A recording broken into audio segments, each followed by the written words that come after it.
Okay, magandang umaga po sa inyong lahat at heto po may breaking news po tayo no. Patungkol po dito sa balita ng politico.com no na Politico Scoop no na meron rong bagman na merong isang ex-aide ni VP Sara raw no, ex-aide ni VP Sara claiming na meron po rong deliveries in a duffel bags Sara Duterte's 2022 campaign funded by Pogo raw. Oh, itong whistleblower na ito ay lumutang no at nagki-claim na may alam siya na yung 2022 campaign raw ni VP Sara ay funded raw yan ng Pogo. At alam naman natin na ang Pogo ay bawal yan ngayon, 'di ba? Ano nga, maraming ang si Alice Guho nga no na anong tawag doon na na guilty nga siya doon sa sa kaso nila, 'di ba? Oh, Pogo pa rin 'yun yung pinag-usapan. And drug money raw yung mga ano tawag dito 2022 campaign ni VP Sara. Okay? So ngayon, itong vlog na ito, babasahin natin ang buong istorya nito. Kasi po, naniniwala po tayo na this is again a big propaganda na naman sa mga kalaban ng mga Duterte. Alam na natin yan. Kung dati yan, 2022 campaign ito, bakit ngayon lang lumutang ito? 'Di ba? Babasahin muna natin ang buong istorya nito ha. Kung talagang totoo na funded by Pogo itong campaign ni VP Sara sa 2022. At anong kinalaman ng Pogo diyan, 'di ba? Yan ang ating dapat alamin at magre-react po tayo sa balita na ito. Breaking news po ito ha, breaking news po ito. Okay, pero bago ang lahat guys, bago natin simulan itong talakayan na ito, paki-like, paki-share itong video na ito para guys marami po ang makakita nitong balita na ito, malaman ko ano ang katotohanan. Okay? Like and share na. And sa mga bago pa lang dito sa Donmar TV, if this is your first time nanood dito sa vlog na ito ng Donmar TV, please subscribe na po sa channel na ito para lagi kayong updated sa mga trending na mga balita na kagaya nito. Libre lang ang mag-subscribe, walang bayad yan. Pindutin nyo lang ang subscribe button. Updated ka na. Okay? So heto, ano bang nangyari patungkol dito? Hindi tayo papayag na itong mga kalaban ng mga Duterte, no, ay gagawa na naman sila ng kung ano-anong mga alam naman natin na si VP Sara ay malinis na politician. Wala, grabe guys. Sabi ko sa sarili ko, they are so very desperate na gagawa sila ng bagong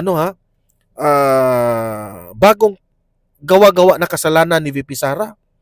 Kung ito bias na talaga ito kung si Rimulya bigyan niya ito ng pansin at kakasuhan niya si VP Sara patungkol dito. No, bias na talaga kasi noong si Zaldico po ang nag-expose ng mga kabalastugan ni BBM, First Lady Liza Araneta Marcos, Martin Romualdez at itong si Sandro Marcos, ay wala namang effort ang administrasyong Marcos, walang effort ang ombudsman para imbestigahan itong mga taong ito.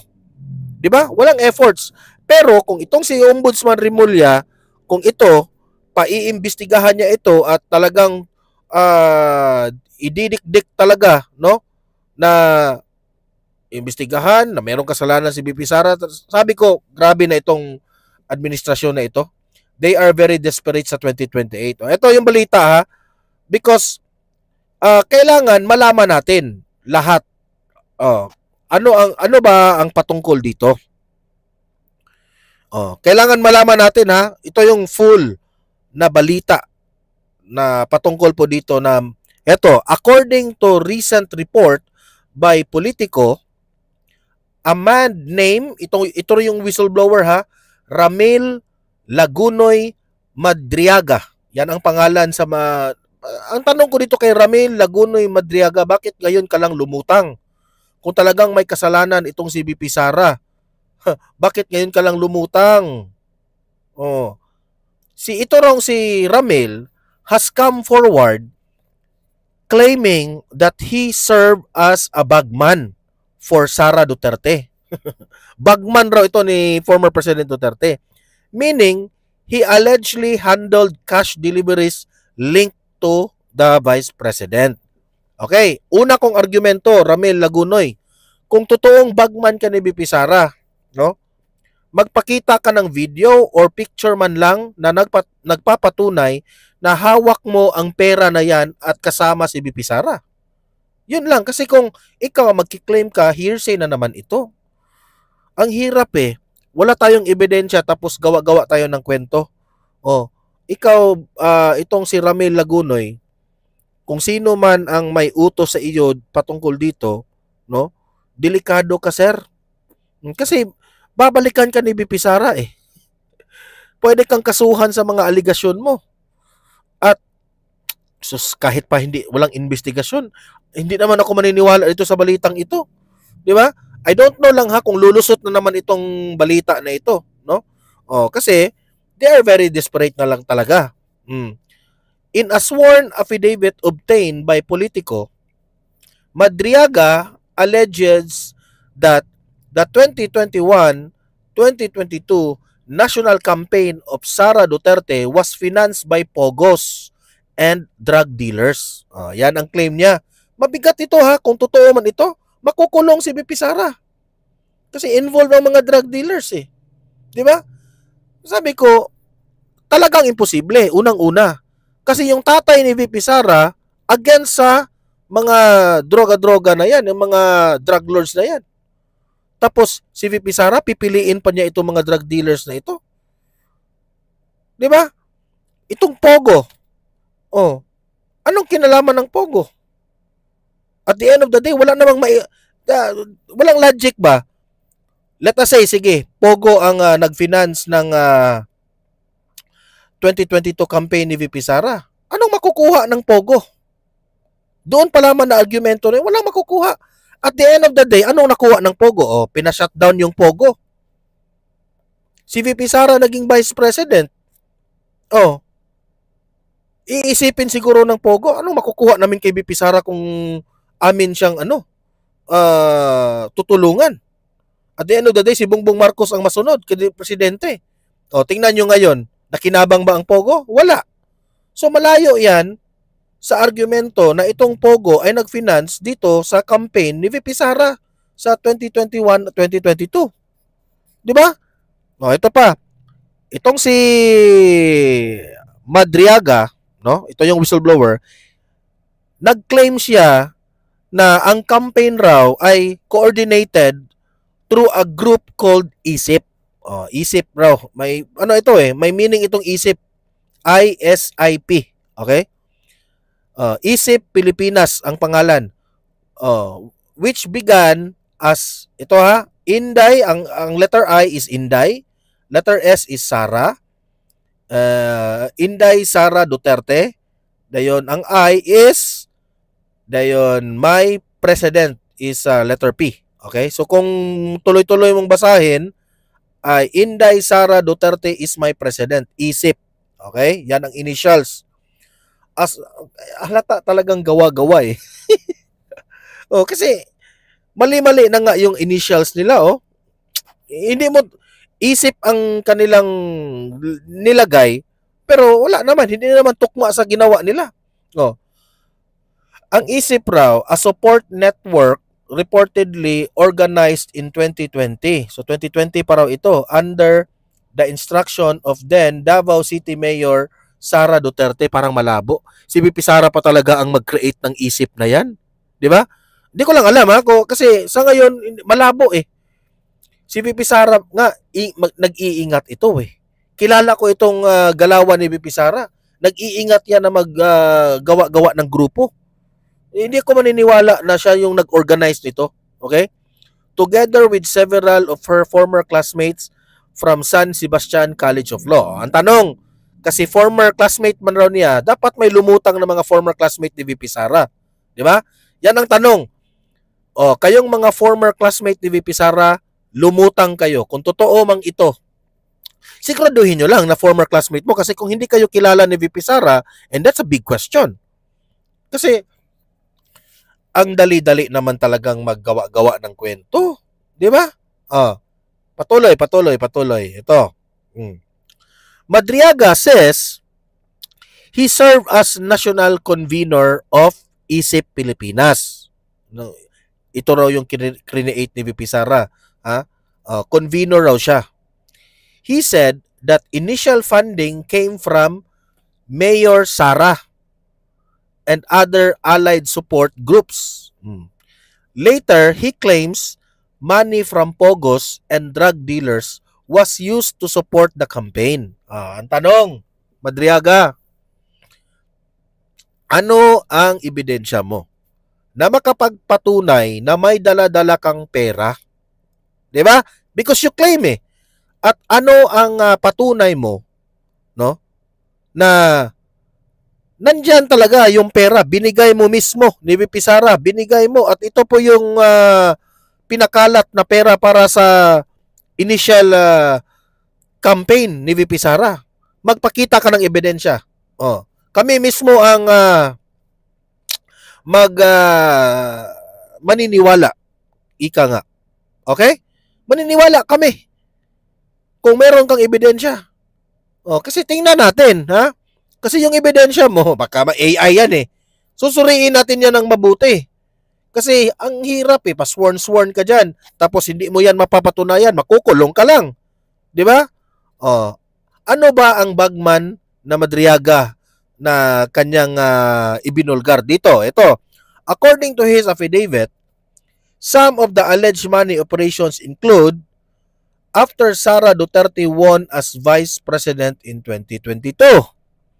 Madriaga says naka-assign raw siya para tulungan niya and to help form a unit called Vice Presidential Security and Protection Group o the VPSPG, which is supposedly handled security and intelligence operation for the Vice President. Para sa akin, ang mga bodyguards mo ni VP Sara, given na yan Di ba? Magbigay ka ng pruweba, Madriaga, na totoo nga na ikaw yung nagpapatakbo dito o nagporma ka ng security group ni VP Sara. Which supposedly handled security and intelligence operation for the Vice President. Ako duda ko rito Remember, noong 2022, dalawa sila. Unit team. Di ba? VP Sara at saka si Bongbong Marcos.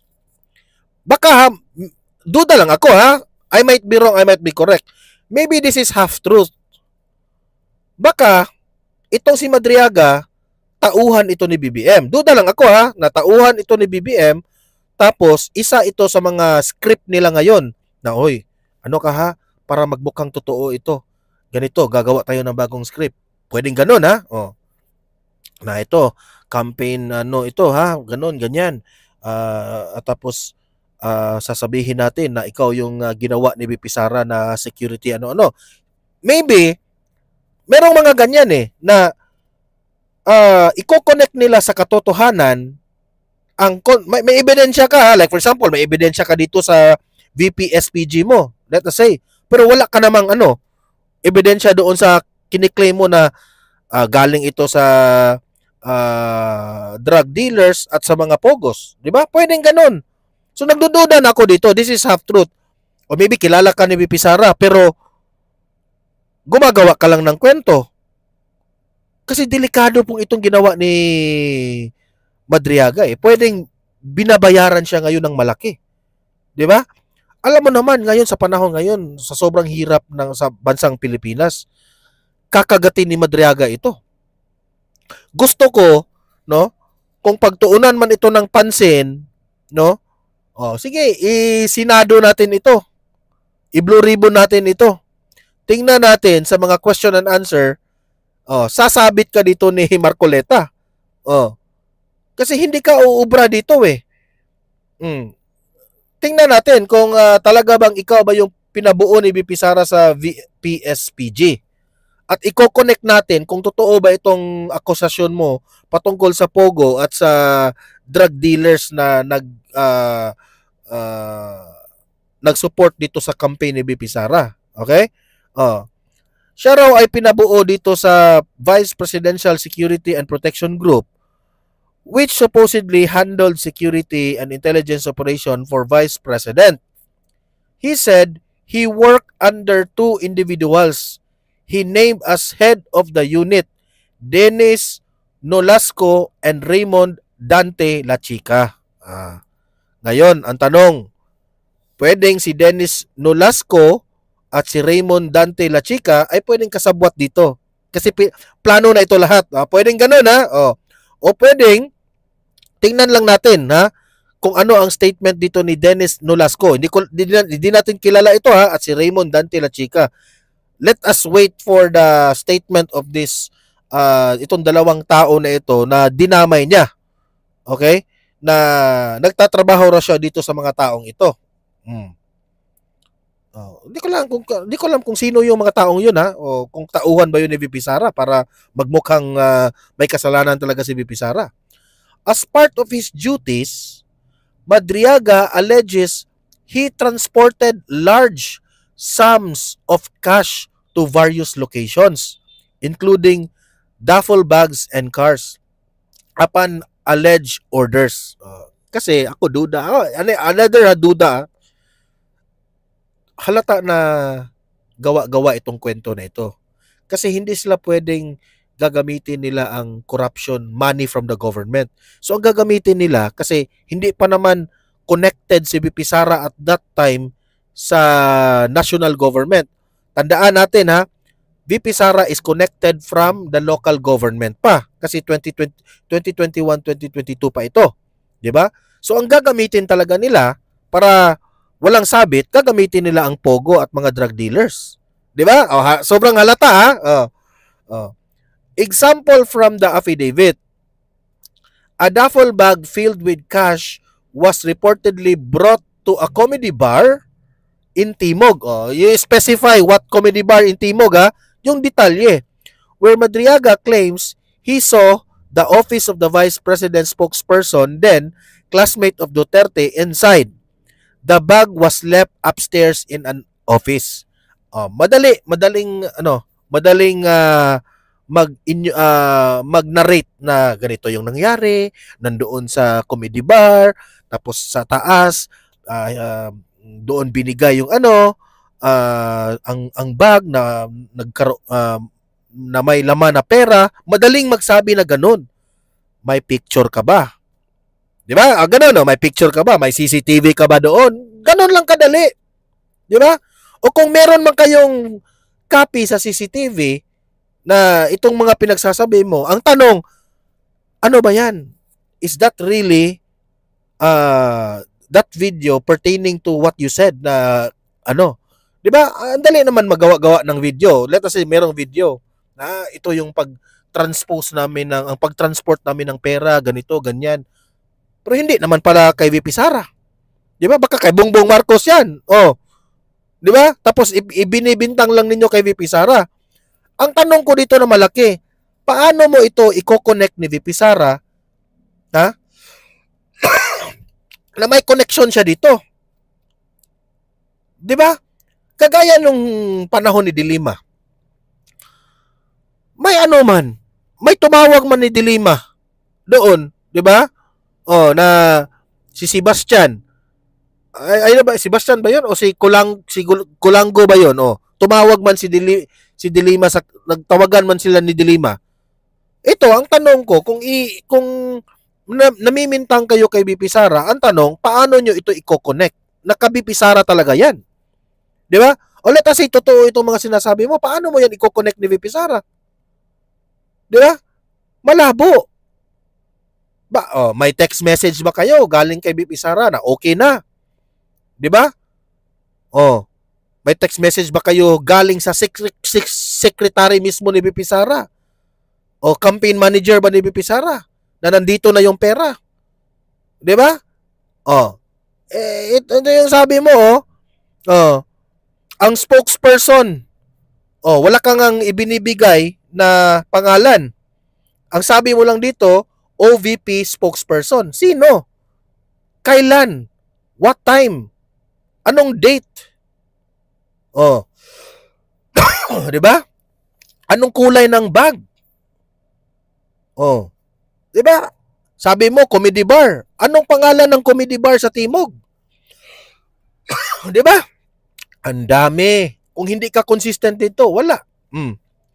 A vehicle containing cash was allegedly delivered to the parking compound of Ombudsman of the Philippines. O, dinama yung dating ombudsman. Dinama yung lugar, no? Compound of the ombudsman man. Pero hindi pala ombudsman, ang compound lang ng ombudsman. Dinamay nila. Ang tanong, a vehicle. What vehicle? Ano yung plate number? Paano mo nasabi na cash yun na diniliver? Ang daming tanong dito na masasabit ka. Di ba? The drop-off involved leaving, parang nakikita ko, parang ano no? Parang itong script na ito ba? Parang pinattern nila doon kay Saldico. Kumopya ba? Yung bang nagcopy lang ng istorya? Ay nako. Dahil halata na sila, nabubuking na sila doon kay Zaldico. Gumawa rin sila ng kwento dito eh. Duda ko rito gawa sila ng kwento rin eh. Na dapat mas mabigat pa sa kwento ni Zaldico The drop-off involved leaving the car keys on a front wheel, then leaving, after which someone retrieved the car. Yan ang claim nila. Ang tanong ko dito, sino ba itong si Madriaga? Kasi kung tauhan ito ni BBM o kung sa mga dilawan man, halata na. Yung kay Zaldico, mas mapaniwalaan natin yun kasi si Zaldico galing yun sa mga loyalista. Kasamahan yun ni BBM. Di ba? Itong si Madriaga, sino ito? Yan ang tanong. Sino siya? Yan ang pinakauna kong tanong eh. Kasi kung connected ito sa Uniteam, kung connected itong tao sa Uniteam, alam na. Di ba? Alam na. Kasi yung kay Zaldico, hindi man natin masasabi na si Zaldico at yung mga Duterte, mga DDS, kasabwat si Zaldico. Siniraan lang ni Zaldico si BBM, si Liza Marcos, si Sandro, si Pinsan na Tabaluslo, siniraan lang ni Zaldico. Hindi ka makasabi ng ganyan. Kasi si Zaldico, dati nilang kaibigan, dati nilang kasamahan. Pero ang tanong, si Madriaga, dati bang kasamahan ni BP Sara? Trabahante ba ito ni BP Sara? Yan ang papatunayan ninyo. Another alleged instance, a white Toyota Vios. Ito, medyo detalyado na A white Toyota Vios carrying about 80 million cash left at the parking lot of the big mall, SM Mega Mall, under similar drop-off arrangement. Ang tanong, kung white na Toyota Vios ito, anong plate number? Di ba? Yan ang una. Ang tanong, bakit nasabi ninyo na kaya BP Sara ito na 2022 campaign? Di ba? Baka totoo nga na may drop-off na sa mga droga ito, pero ibinibintang lang ninyo kay BP Sara. Bakit? May video ba kayo dito? Kahit may video pa kayo dyan, paano nyo yan makokonect kay BP Sara na talagang kay BP Sara yan? Dapat may video na si BP Sara yung nag-receive sa pera. Saka tayo maniniwala. Di ba? Isip-isip. Maniniwala tayo dyan kapag meron kayong ebidensya. Ito, patuloy. He claims there were earlier operations dating to February 2020 involving retrieval and delivery of vehicles and allegedly contained cash with transfers happening between various locations. Ang tanong, saan? Anong oras? Sinabi mo lang dito February of 2020. Paano mo papatunayan ito ngayon na may nangyari nga sa February 2020? May picture ka ba? May text message ka ba? Yun lang. Ganun kasimple. At legit ba yung text message? Baka inedit nyo na yan. Chinat GPT nyo na yan. Kasi ang dali-dali na naman ngayon. Di ba? Oh. Madali. Oh. Ang dali. So easy. Halata ba na talagang at nakapagtataka bakit ngayon lang lumitaw ito? Sabi pa niya, in January 2022, he alleges that Sara Duterte personally instructed him to retrieve a cash-loaded Honda Civic near a warehouse and deliver it to a residence in a gated village in Novaliches, Quezon City. Ang tanong, anong exact day? Kasi sabi mo dito, January of 2022. Anong day po yan? Anong araw? Kasi pwede natin pwede natin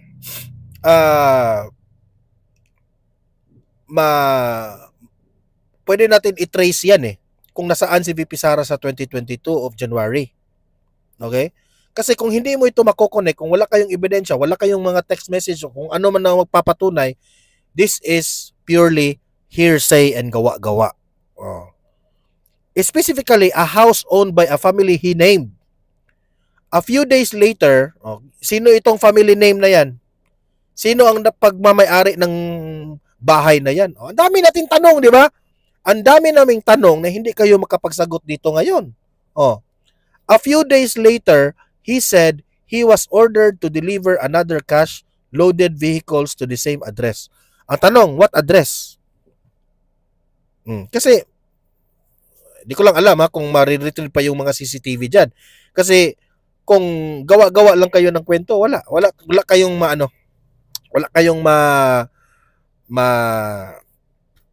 mapapatunayan dito, no. Madriaga claims the funding for ISIP Pilipinas National Campaign 2021-2022 and other allied parallel groups came from pogos and drug dealers. Ito pa, paano ba papayag ang mga pogos na makikoordinate sila sa mga drug dealers? Di ba? Yun, pinakauna yun Kasi ang pogo po, hindi po yan involved ang mga droga-droga dyan sa mga... As far as I know, itong pogo, sugal ito sa labas ng Pilipinas. Dito lang inoperate. Di ba?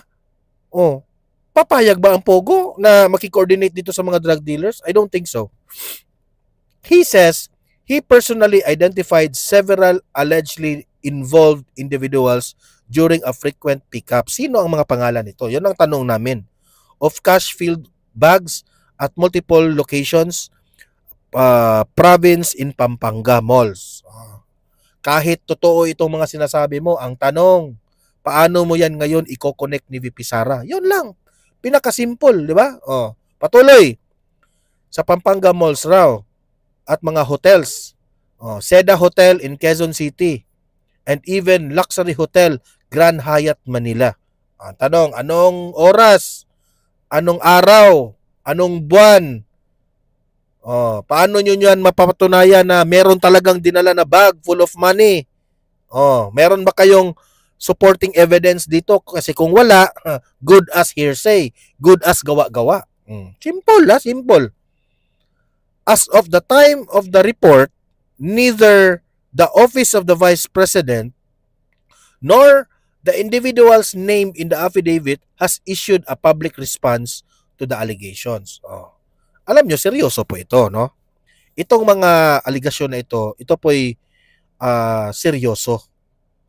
Kasi po, alam naman natin na ang Pogo has already a bad impression to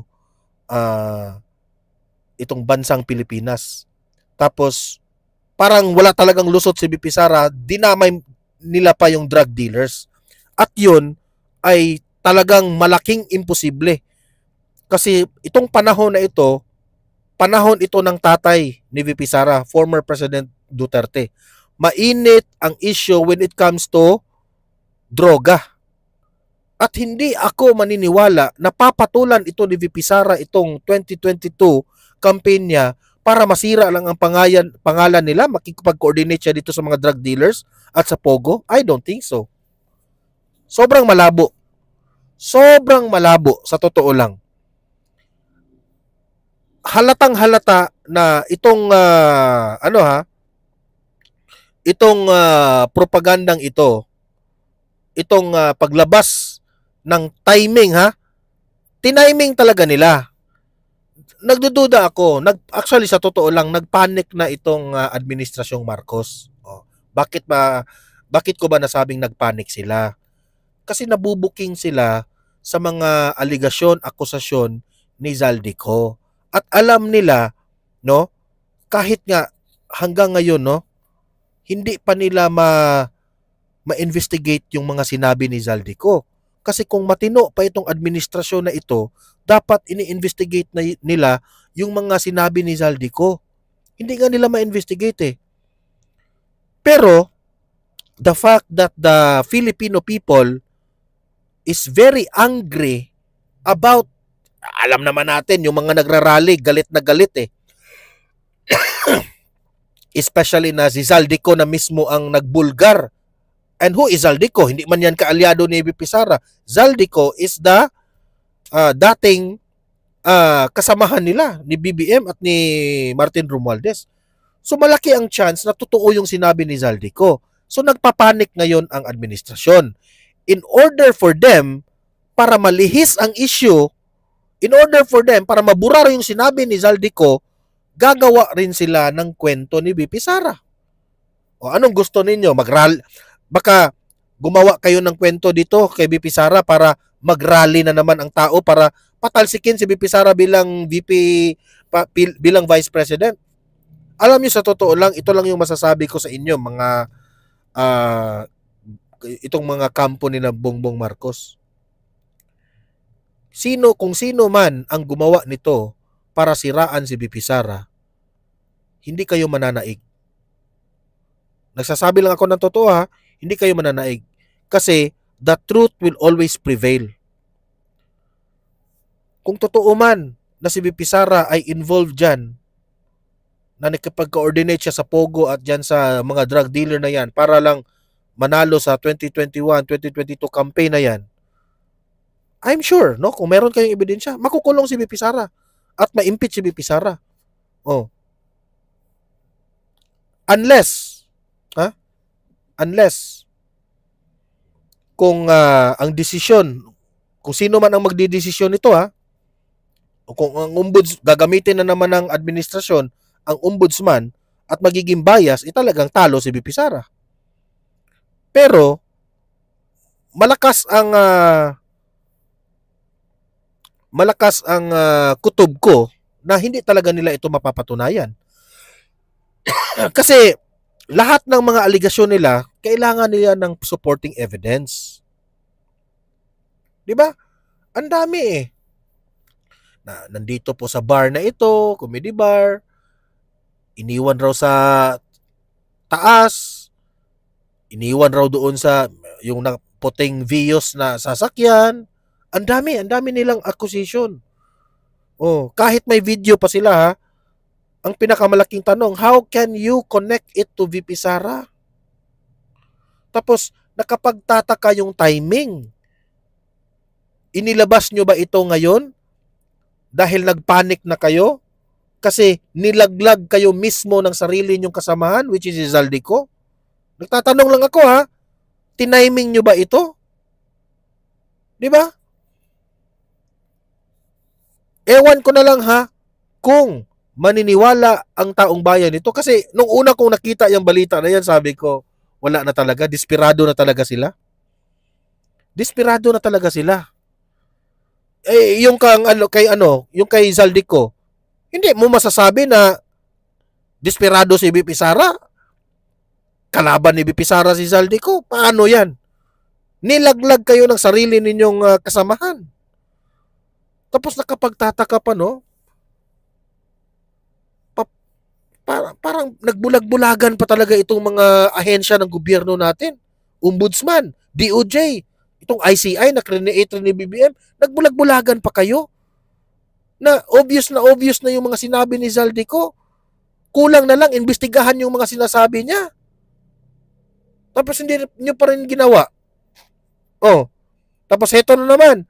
May bago na naman itong si yung tao, pangalan nitong taong ito si Maria Madriaga.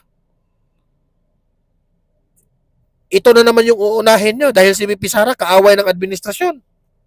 Oh, di ba? Uunahin na naman nila yan. Di ba? Unahin nyo muna yung kay Zaldico. Sapaw-sapaw na yung problema ng Pilipinas. Di ba? Yung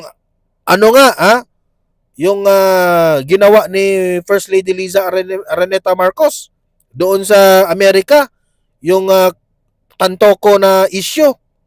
Oh, nabaliwala na nga yun eh. Oh. Nagtatanong lang ako gaano ba katotoo yan na si John Vic Rimulya ang pumunta doon para ayusin yung kaso na yan? Nagtatanong lang ako kasi ang dami na namang pumuputok na issue eh. Oh, unahin muna natin yun. Ang daming mga issues. Hair follicle test, di ba? Unahin muna natin yun. Hindi pa nga natapos-tapos natin yung mga investigasyon ninyo, mga aligasyon. Nandito na naman yung kay BP Sara. Di ba? O, tingnan lang natin kung mananaig kayo dito, no? Doon, guys, watch for the next vlog natin, ha? Mag-a-update po ako sa inyo patungkol po dito sa issue na ito, ha? Abangan nyo, okay? Doon, mag-comment, mag-react kayo. Naniniwala ba kayo na involved itong si VP Sara sa Pogo at sa mga drug dealer para lang may funding sa campaign 2022? Naniniwala ba kayo? Mag-comment, mag-react at ilatag ninyo ang inyong argumento dyan. Okay? Paki-like at saka paki-share itong video na ito para kakalat ito sa taong bayan. Marami ang makaalam na ganito na pala ang mga ginagawa ng administrasyon. At sa mga bago pa lang dito sa aking channel nakabisita, mag-subscribe na po kayo, no? Libre lang mag-subscribe, walang bayad 'yan, no? Updated ka pa sa ating mga balita. Okay? See you in my next video. Have a great day, have a great night. God bless po sa ating lahat. Mabuhay ang Pilipinas and God save the Philippines. Bye-bye.